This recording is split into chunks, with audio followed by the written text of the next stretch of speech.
Uyuan, migulgol sa liog sa iyang duha ka pagumangkon ug nagpatay usab sa iyang kaugalingon.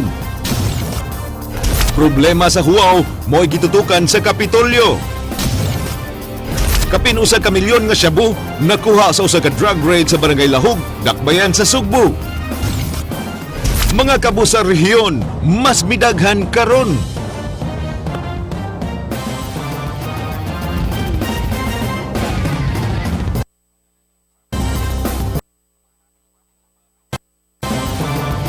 Kabisayan, duha ka mga pag-umangkon gipatay sa ilang kaugalingon nga uyuan.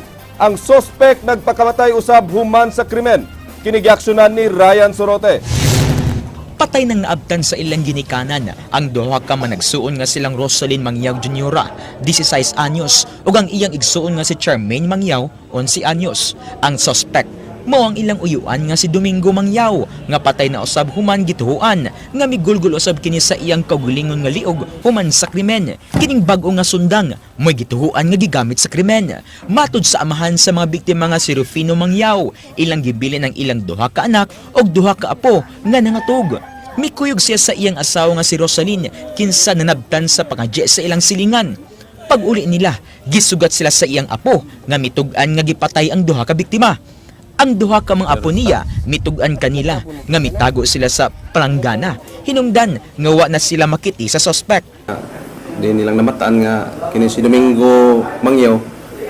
Iyang gitigbas ang si Rosalyn ug si Charmaine Mangyaw. Unya paguman gigulgol pagyud ang liog. Na paguman si Tabo siguro na konsensya ba siguro siya hikog pod siya gubikan sa paglisla sa iyang liog pod sa makausa kay gayon. Wa magtuo ang amahan nga mabuhat sa iyang igsuon ang pagpatay sa mapag-umangkon ini. Nagtuo kini nga dunay nervous breakdown ang iyang igsuon tungod sa ilang namatnunan nga kadlaw na kini makatug o ginagmay na lang ang iyang kinatulgan. Urang nagduda jud ko nga ang katong ko ana marag nibalik itong yang nervous breakdown katong hitabo sa unang nga naperiso siya. Kalit lang usab ni boto sa ilang panimay ang iyang igsuon human makagawa sa prisuhan niya atong miaging buwan. Siguro ang kanana ang mga drogas katuto siya nag-appeal gito siya kay mao man toy hinungdanan nga na gihusted sa tong ako asa pagmangkon nga anak sa ko ang manghod. Alang sa Aksyon Bisaya, Ryan Sorote, News 5. Ang Provincial Council for the Welfare of Children mutabang sa duha ka mga bata nga nakasaksi sa krimen sulod sa ilang gipuy-an. Buot nila nga ipahigayon dayon ang psychological intervention ngadto sa mga bata. Kinigiaksyonan ni Jinky Rosit. Mipadayag siyang dakong pahasubo si Vice-Gobernador Agnes Magpale sa gidangatan sa duha ka mga batan-ong babae nga gipatay siyang kaugalingong uyuan sa sitio Kalangyawon, Barangay Napo, Siyudad sa Karkar, Kaganiha. Mato di Magpale, nagkinahanglan og pag-atiman gikan sa psychologist ang duha ka mga bata nga nag-edad og 2 ug 4 anyos nga nakakita sa krimen. Again, murag drugs because nobody in his right mind can do that to minors. Yeah, lagi drugs gihapon. This is again Karkar, no? Si Magpale nga Vice Chairperson sa Provincial Council for the Welfare of Children nagtinguha nga matiman ang duha ka mga bata sa mas labing dali nga panahon. Buot sa PCWC nga mahinabi ang mga ginikanan sa mga bata aron masabutan ang kustudiya nila samtang magpadayon ang psychosocial intervention sa kagamhanan. Although capacitated ang ilang social worker what to do, pero usually mo tawagin na sila namo for additional for help. Alang sa Aksyon Bisaya, Jinky Rosit, News 5. Mga adunay mental illness gikinahanglan nga ipaatiman dayon ug dili ang ngayan nga ikaipon sa balay aron kalikayan ang mga bayolenteng panghitabo. Kinigiaksyonan ni Leslie Caminade Vistil. Gihulagway sa usa ka psychologist nga di gyud unta ngayang iipon ang usa ka taong adunay na history sa problema sa pangisip sama na lang sa nahitabo sa uyuan nga mipatay siyang kaugalingong pag-umangkon didto sa Barangay Napo, Dakbayan sa Karkar. Matud pa ni Dr. Ana Katrina Juan Minalwatin, Kung adunay history ang usa ka tawo sama sa nahitabo ni Domingo Mangyaw nga gikatahong ng hostage na sa may labayng tuig, angayan nagyud-unta kining ipaubos sa rehabilitation aron mahatagan og intervention kung aduna man kini problema. Gihulagway ni Dr. Watin nga ang mental illness nakakontribute sa gihimong krimen ni Mangyaw, apan nakita niini nga posibleng adunay naagi ang violence si Mangyaw nga nakaaghat niini sa paggulgol sa liog siyang duha ka pag-umangkon. Ang first ani kining gitawag nato nga brutalization. Pagkabata niya na subjected siya og violence, like naabaroy authority figure nga na-demand niya nga kinanglan mo patuo kanako, and then ang paagi is through violence. Ang ikaduha, ang kini siyang batanon, mura na siya maguol, mura na siya mo adapt na lang siya sa violence as a way to confront the issue, to cope. Ang ikatulo kining gitawag nato nga performance of violence, maka-decide na siya nga kung inig-perform din niya sa violence, makita niya nga makakuha siya og fear og respect gikan sa mga tao. Gipasabot sab ni Dr. Watin nga mapugnan ang usa ka bayolenteng binuhatan sa usa ka individual kung kini mabantayan sa mga ginikanan o sakop sa pamilya nga aduna kini problema. Kung ugaling mabantayan na, hatagan gyud dayon kinig intervention tud kay ug dili ni dayon mahatagan, posibleng mahimo gyud niini ang mga bayolente niyang nakita o nasinati. Matud pa ni Dr. Watin nga ang daling paghatag og intervention o counseling mo'y usa sa mga tabang sa usa ka individual nga nag-antos sa usa ka sakit o problema. Diha na gyud sudod sa panimalay. This is a public health issue nga angay nang i-address sa katilingban, dili lang sa atong local government units, kung dili sa national government. Kinanglan na gyud ta og mga balaod niini suporta para na dito sa mga tao, like sa mga bata. Bata pa lang masubjected na gani og violence, kinahanglan na nay support nga ihatag dito sa mga panimalay, dito sa mga schools nga makat-on na nga instead of violence, tudluan ang bata og connect to the environment using non-violent na mga pamaagi. Ang ngay gud adto na sila for rehabilitation, kay kung nana sila sa society, mag-pose sila og danger, no. So giingon nila nga choice ba ni nila, personal responsibility sa mga perpetrators, pero kita sad in the public choice sa dato, unsaon nato pag-relate ani, unsay pwede nato buhaton, kasi Alang sa Aksyon Bisaya, Leslie Caminadi-Vistil, News 5.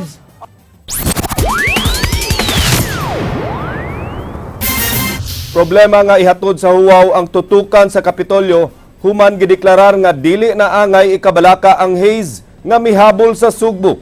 Kini giaksyonan ni Jinky Rusit. Human who's going to moderate. Atol sa gipatawag nga tigom kagahapon sa Environmental Management Bureau nga gitambungan sa nagkalain-laing ahensya sa gobyerno, gipaybaw sa pag-asa nga minipis na ang haze sa Sugbo. Tungod sa haze advisory, giawag sa Provincial Disaster Risk Reduction and Management Council ang publiko nga dili maalarma tungod kay madala raunya kini sa hanging habagat. Mas tutukan karon sa provincial capital ang problema sa huwaw, labi pa kay gibana-bana sa pag-asa nga malakip sa dry spell ang Sugbo karong hinapos sa tuig. So na sinati na gyud na sa atong uban nga makigsuonan sa mga kalungsuran nga grabe na gyud kaayo ang kainit nila didto, no? Unya og ni CO pa gyud to og ni grabe pa gyud ang igo sa haze, no? Init og kanang aso. Di makaksab sa Kapitolyo ang taho nga dunay duha ka mga bata ang namatay sa haze didto sa lungsod sa Argao. Posible matud pa nga gisakyan lang ang panghitabo sa ubang mga tao ug ang haze mo'y gitudlo nga hinungdan sa gidangatan nila. Awhag ni Regner sa mga Municipal Health Office nga mutaho dayon silang buhatan kung dunay matala nga pagsaka sa mga nasakit og respiratory illness. So dili confirm. Siguro unsa to nga balita, I don't know kung haze ba gyud ang hinungdan or dunay lain nga hinungdan sa kamatayon sa bata or asa to siya na balita. Alang sa Aksyon Bisaya, Jinky Rosit, News 5.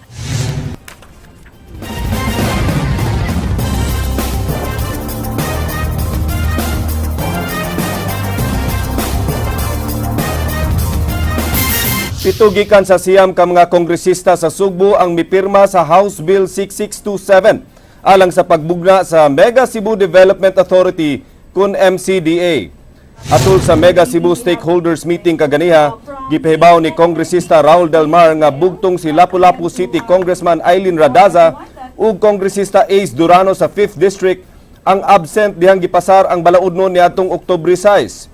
Mipadayag hinuon ang duha ka magbabalaod nga pagsuporta sa pagpirma sa bill. Kung mahimo kining usa ka balaod, gipasabot ni Kongresista Gwen Garcia nga ang MCDA adunay Metropolitan Wide Authority ug supervision sa tanang local government unit sa Subo. Move and march towards progress, we also see urbanization happening to the other local government units beyond the defined territory, so to speak, of Metro Cebu. And so that we must... Financial assistance sa mga senior citizens gihatag karong adlaw. Ang dili makaklaim mahimo nga mukubra niini hangtod sa Biyernes adto sa City Hall. Kini giaksyonan ni Leslie Caminadi Vistil. Nagmalipayon usab karon ang mga senior citizens sa Sugbo tungod sa ilang tag 2,000 nga kantidad nga gipang apod-apod karong adlaw. Sayo kaganihang buntag gisugdan sa taga Norte ang pag-distribute sa mga cash assistance samtang karong hapon ang taga South District sa syudad. Usa sa mga mi-claim siyang assistant si Tatay Wilson Tan 70 anyos, diin iyang gihulagway nga maayong pamaagi sa kagamhanan sa Sugbo sa pagtabang sa mga katiguangan. Matud pa niini nga maayo na lang kay aduna sila magamit alang sa maintenance sa gihambing sa ilang panglawas. Maayo man. Super. Maayo, super. Ay, tambal. Tambal ra gyud. Matud pa ni Marie Bungata, Pangulo sa Women's Commission, nga nangulo sa pag-distribute sa kwarta. Gihatagan ang mga senior citizens sa pag-claim silang cash assistance hangtod karong Biyernes. Mubalik na ang kwarta sa panudlan sa Sugbo, alang ni adtong wala makaklaim. Samtang wa say angayang kabalakan ang mga adunay sakit, tungod kay aduna may pagahimong home visit. Pahimangno sab niini nga di mamahimong lain ang mo-claim sa cash assistance sa mga seniors, kinahanglan gyud nga ang tagtungod. Kung dili sila ka-claim karon, pwede man sila maka-claim sa City Hall until Friday man ni siya. Ya o kadto sa mga masakiton, i-schedule po to sila for kanang home visit. Alang sa Aksyon Bisaya, Leslie Caminadi Vistil, News 5. Mayor Paz Radaza may question sa pagpahamtang kaniya og suspension pagkamayor sa usa ka kaso nga nahitabo niadtong dili pa siya mayor. Kini giaksyonan ni Ryan Sorote. A pleasant morning to each and everyone. Niadtong weekend migawas ang report sa nasudnod nga pamantalaan sa pagsuspenso ni Lapu-Lapu City Mayor Paz Radaza o mga kauban. Gipakanaog ang mando sa Sandigan Bayan 5th Division niadtong Oktubre 21 nga nagsuspenso sa mayor sulod sa 90 ka adlaw. Ang suspensyon nunot sa kalambigitan ni Radaza sa 15 milyones pesos nga graft case sa pork barrel ni kanhi Kongresista Clavel Martinez. Wa pa madawat sa kampo ni Radaza ang mando sa graft court apan may pasalig siya nga iya kining respetaran. I just don't know. So far, ang akong lawyer will call me up once they have it, and they're expecting any time. I don't know karon o ugma. Wara mabalaka ang mayor sa iyang suspensyon kay iyang itugyan ang syudad sa maayong pagduma ni Vice Mayor Marshall Icong. Dako usab ang pagsalig ni Radaza sa iyang mga department heads nga mapadayon nila ang pagpanerbisyo sa mga upunganon. Gikwestiyon hinuon ni Radaza ang suspension order bisan ang kaso nga iyang giatubang way labot sa iyang pagkamayor. Suspension ang akong sabot sa preventive suspension so that I cannot influence about the case. I cannot get hold of the evidence. But those things are not at City Hall, Lapu-Lapu. It's so unfair sa mga tao sa Lapu-Lapu nga naingon na ba nga sa ilahan na kuan nga when in fact dili man diri sa Lapu-Lapu. Waraw sa panumbaling nga sa mayor ang pagkwestiyon sa iyang kritiko, Efrain Pelaez, kung nganong 90 ka adlaw ra ang suspension sa graft court inay nga 6 ka adlaw. Gawas ni Radaza, gisuspenso usab silang Cebu Provincial Board ex-officio member Celestino Martinez III o kanhimang opisyal sa dakbayan sa Bugo, Reth Minguez o Crescencio Verdida. Alang sa Aksyon Bisaya, Ryan Sorote, News 5.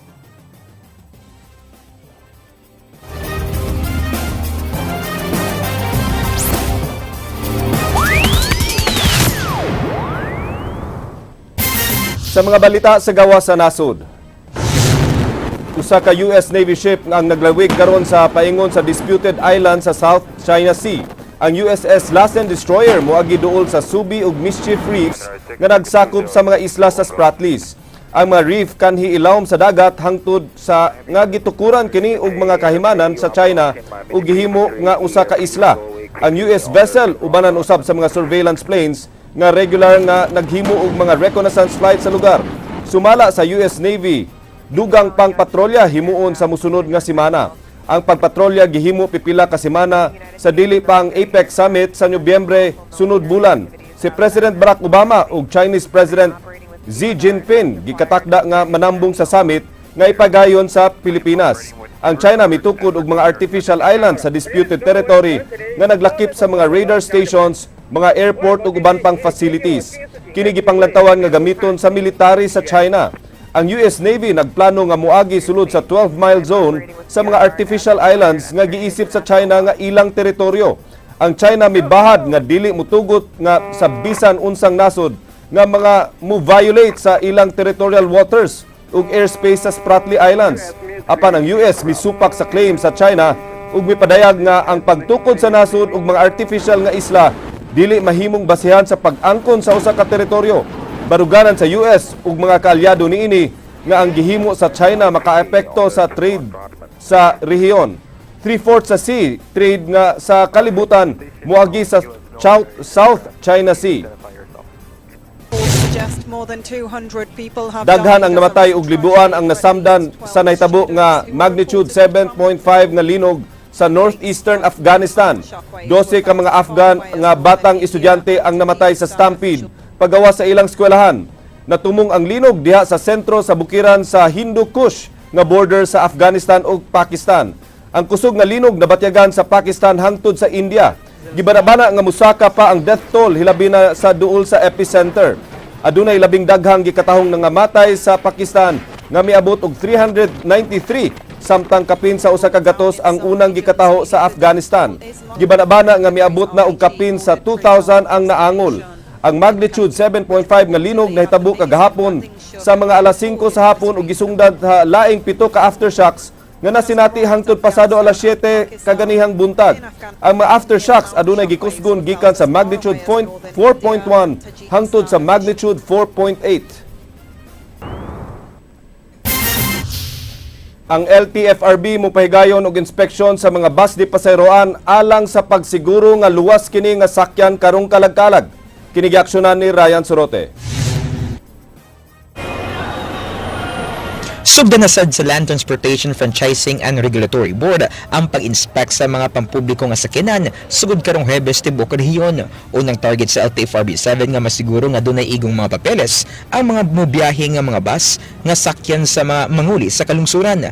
Lakip sa inspeksyonon kung naa sa maayong kahimtang ang mismong sakyanan aron malikayan ang disgrasya sa kadalanan tungod sa kakuwang sa maintenance. Bisitahang usab sa buhatan ang mga nagunang mga terminal sa Sugbo, ang Cebu South o North Bus Terminal kung nisubay usab kini sa mga lagda sama sa pagbutang og malimpyo nga pansayan ug hamugaway nga pagpahiluna sa mga pasahero.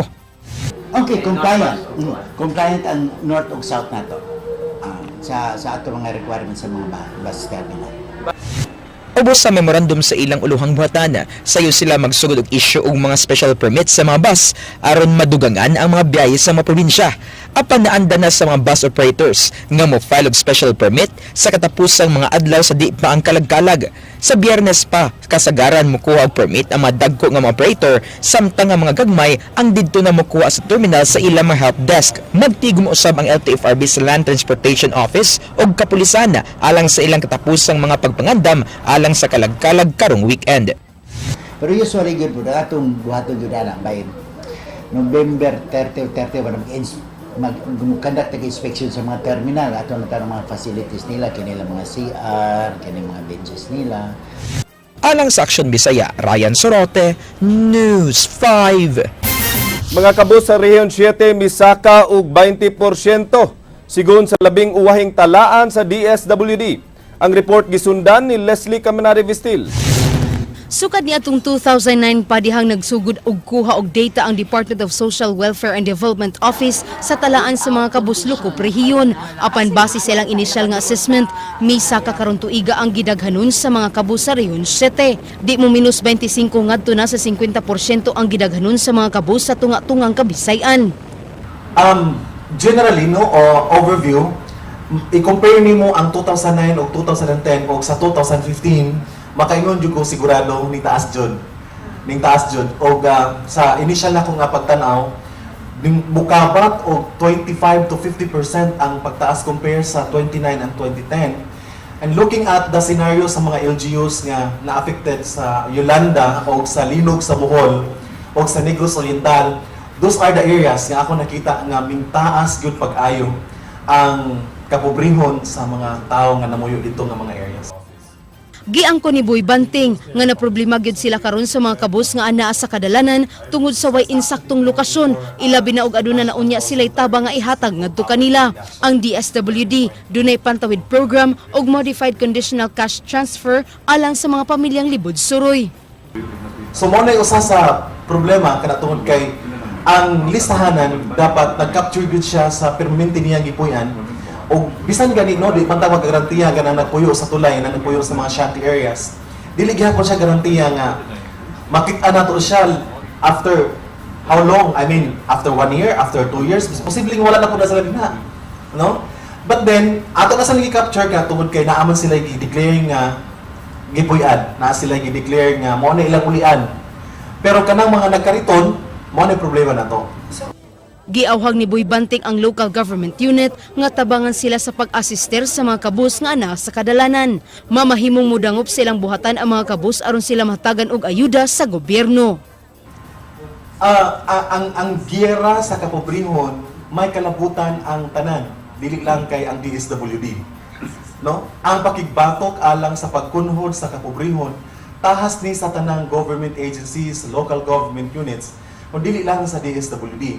Sa pagtubag sa pangutana nga wala ba gyud ay makapakunhod no ang effort nga atong gihimo, posible ma'am nga kulang pa gyud. Posible nga kulang pa gyud. Aminado ta niana kana mabitaw na nga gihagit nato ang tanan nga mangilabot no. Labi na Alang sa Aksyon Bisaya, Leslie Caminadi, Vistil News 5. Franchise sa mga bagong hybrid bus dili pa matanyag sa LTFRB hangtod nga marisolbar ang reklamo sa mga local transport groups. Kini giaksyonan ni Ryan Sorote. Aminado ang Land Transportation Franchising and Regulatory Board nga dili matanyagan og prangkisa alang sa 77 ka mga hybrid bus sa Metro Rapid Transit System Incorporated hangtod nga dili marsilbar ang pagbabag sa local transport groups. Hangtod karon, wa pa makasumbiter sa ilang tubag ang MRTSI sa petisyon sa transport groups nga misupak sa ilang gi-apply og prangkisa. Ang ulohang buhatan sa LTFRB ang modesisyon sa isyu o posible pausab ang laing consultation meeting aron hingpit kini nga madesisyonan. Sa katapusang sibana sa buwan sa Nobyembre, gikatakda nga ablihan ng SMC Side Mall nga usa sa mga agian sa mga hybrid bus. Doon ay mga private shuttle nga i-deploy ang management sa mall aron libre nga mo pick up o muhatod sa mga pasahero. O November 27 tingali, mag-open sila o di pa ma-approve ilang application. Ano mag-taxi sa ka. Pa hindi na gusto tawad dyan, mag-taxi sa ka. Ang MRTSI, joint venture sa SM Prime Holdings Incorporated o Manila-based Jam Transport. Doon na say manifesto ang 7 ka mga sugbuan ng transport group batog sa pagbiyahe sa hybrid buses. Lakip sa ilang giaghat nga mosuporta sa manifesto ang mga kongresista sa Sugbo o mga traffic officials sa apektadong mga dakbayan. Sa Martes, gitarget nga mahuman ang manifesto nga naghangyo sa LTFRB sa pagtuon sa application sa MRTSI. Doon na nagipahigayang pagtuon ang Land Transportation Office sa developmental routes nga agian sa hybrid bus, pagsugod pa ini pag-apply og prangkisa. Sa tanan nilang kanmasay manifesto, mga motion nila, paano na i-take up na dito sa, i-consider na dito sa Central Office pag-approve sa, pag-issue nila o resolution sa application. I-consider nila na hindi na nila ibaliwala na. Alang sa Aksyon Bisaya, Ryan Sorote, News 5.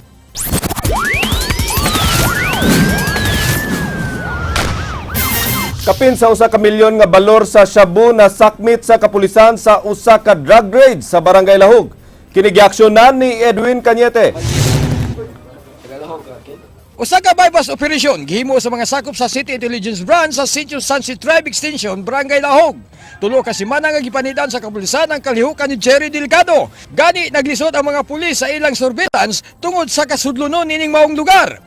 Si Superintendent Romeo Santander ang hipi sa CIB mao'y nangulo sa bypass operation. Ilausab nga naatlan nga nagsuyop ang suspitsado nga si Delgado uban sa iyang higala nga si Kent Atienza. Si Atienza ang gitumbok nga mo'y nagdala sa drugas aron mo'y ibaligya ni Delgado. 3 weeks no, 3 weeks natang gikuanan kay sangit lisod gyud ang sudlon ng mga lugar. So nakurat lang mi kay dili na ginagmay ang ilahang ligya. The usual nga matawag na tog deck. Kato naging mga dagko na gyud nga matawag na tog bulto. So natimingan po nato ang tigtagak na apo dire. So sakto ang information nga gihatag. Nakuha sa kapulisan maong dakong pinutos sa Cebu nga gisulod og sudlanan sa ice water. Nakuha usab ang mga ginagmay nga putos sa Cebu lakip sa mga butang nga gigamit alang sa pagsuyop sa ginadili nga drugas ug kwarta nga gituhuan nga halin sa Cebu. Gisuwayan sa paghinabi og ila-ila pa ni Kapitan Taburada ang mga suspitsado.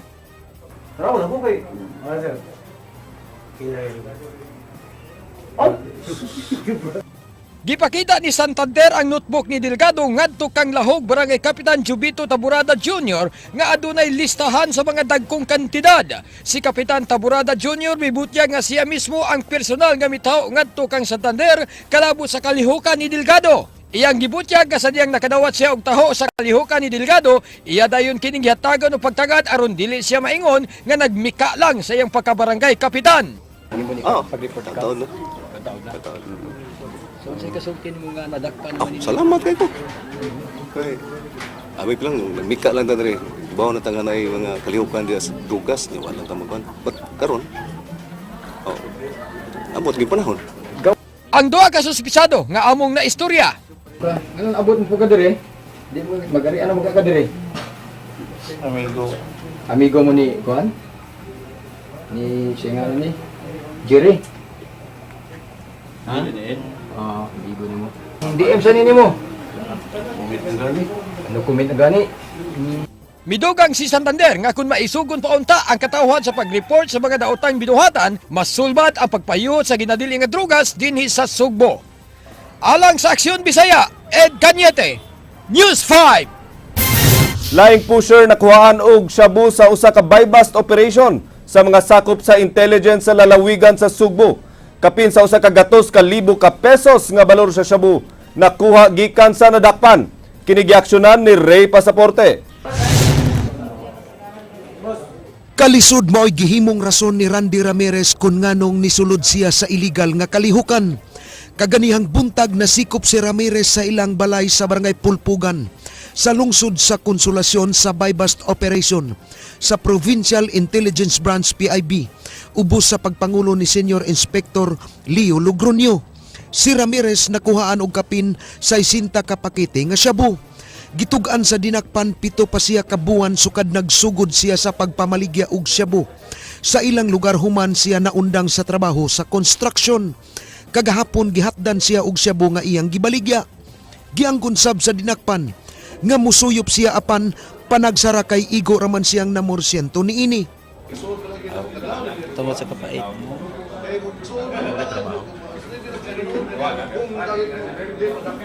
Sa una, sukan kaso trabaho.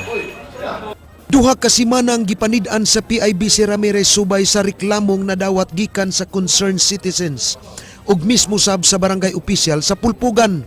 Matod sa PIB, kusog ang negosyo ni Ramirez sa ginagmay nga paagi kay makahalin kinig 25 gramos sud sa usa ka adlaw. Ang shabu nga iyang gibaligya ngadto sa iyang mga customer dunay kantidad nga usa ka gatos hangtod sa 500 pesos.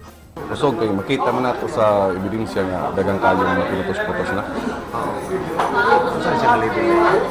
Dili pa nato consider nga unsa nga level siya kay ingon niya pila pa lang kabuwan siya nasugod.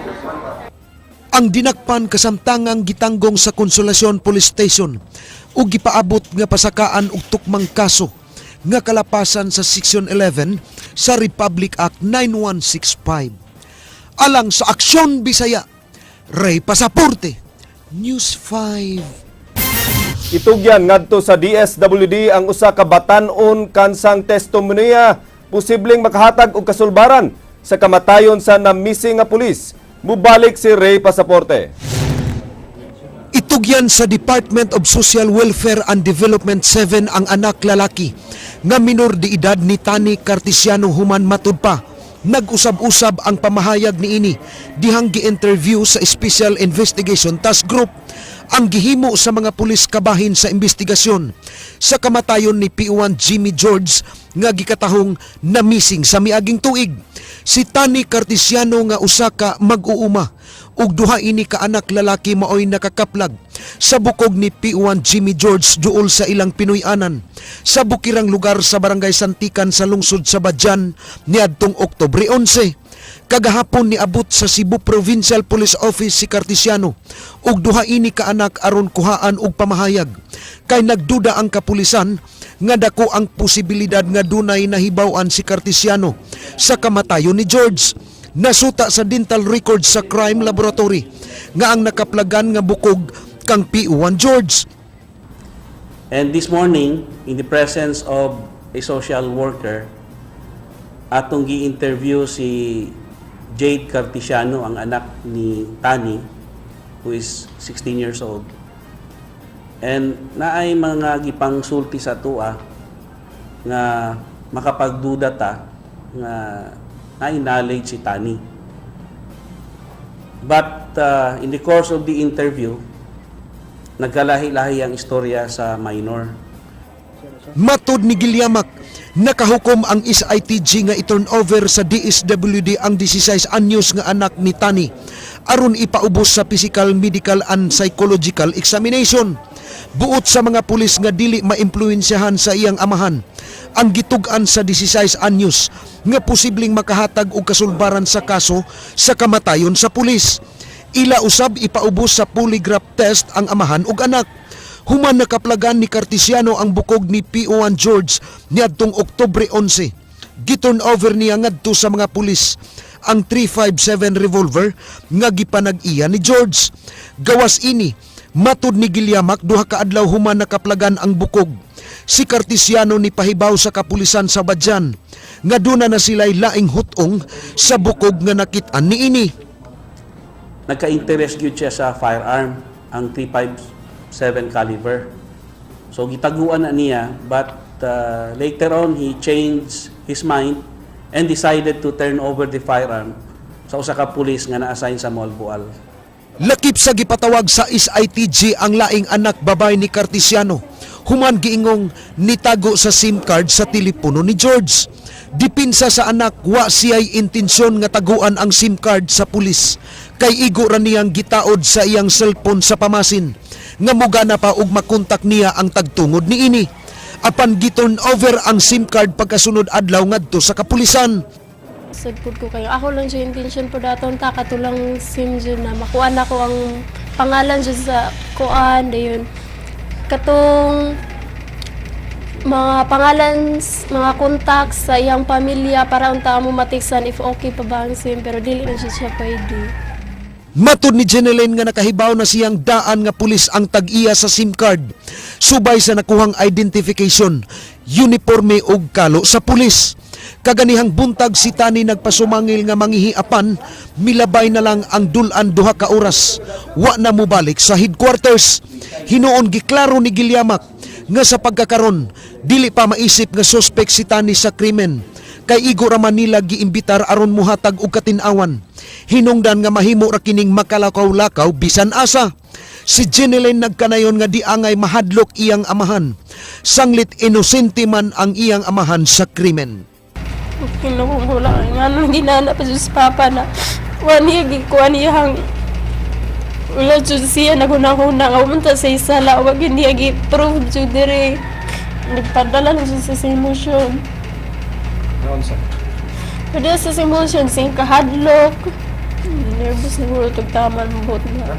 Alang sa Aksyon Bisaya, Ray Pasaporte, News 5.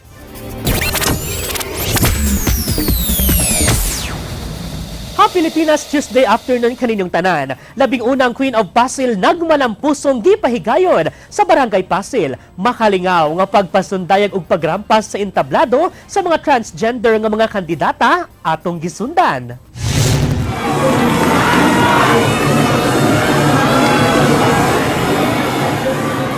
Sa unang tanaw sa mga kandidata, kinsay magtuo nga di sila tinuod nga mga babay.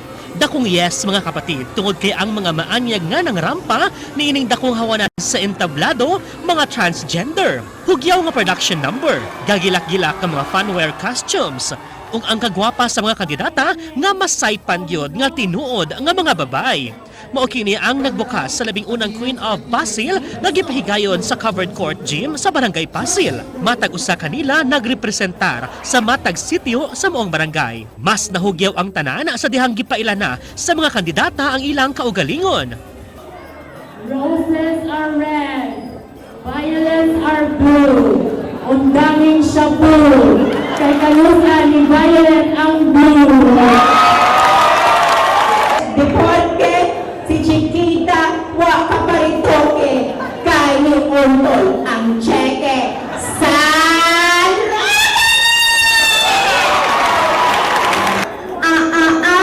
Boss mo ako, boss kita, boss mo, boss niya, boss mo, boss ka!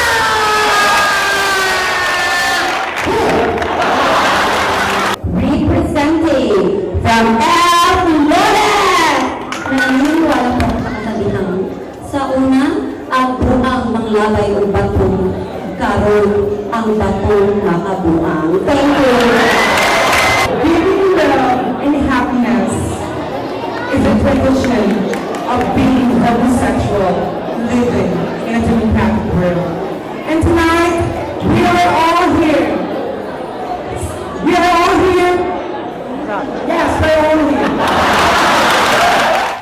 Dakong kalipay sa kapitan sa Barangay Pasil, Julius Giogio, tungod kay wa siya magtuo sa ingranding produksyon sa maong kompetisyon.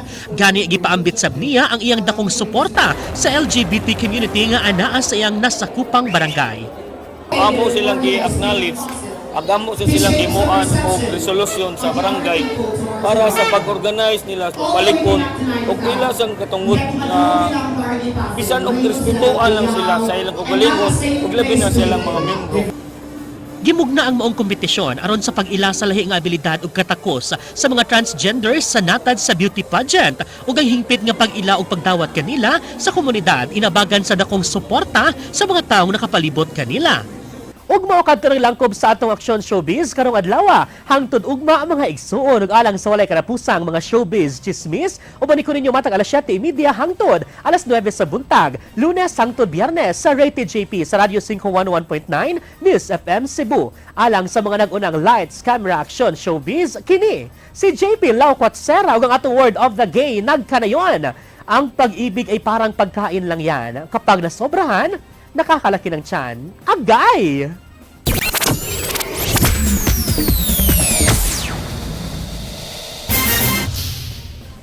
Ugmaw kadto ang mga balita sa Aksyon Bisaya, ako si Glenn Soco. Mga balita nga pundasyon sa ligdo nga opinyon ug konkretong solusyon.